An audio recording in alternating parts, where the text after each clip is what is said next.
Muhammad and her family of 5 have been living in this refugee camp in northern Syria for the past 5 years.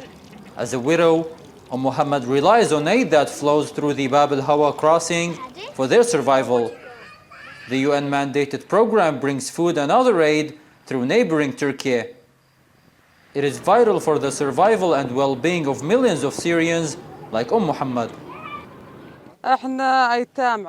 Every passing year, things seems to be getting worse. I have to support my children with the help I'm getting, but it's gradually decreasing. Right now, we're just making do with what we have, and we don't have any other ways to earn money.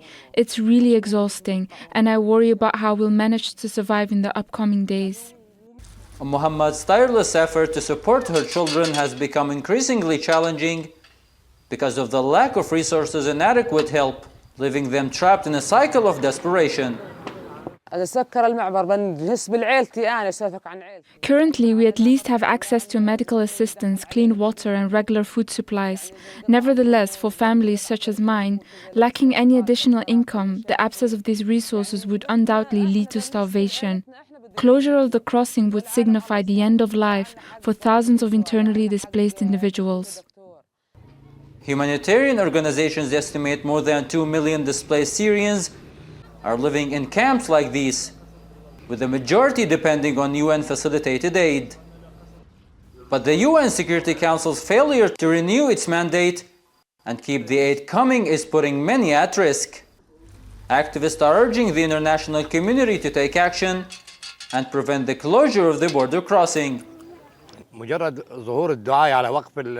now, many refugee camps are left without any support at all. NGOs are trying their best to meet the needs, but services like healthcare and shelter are slowly being reduced without proper UN intervention.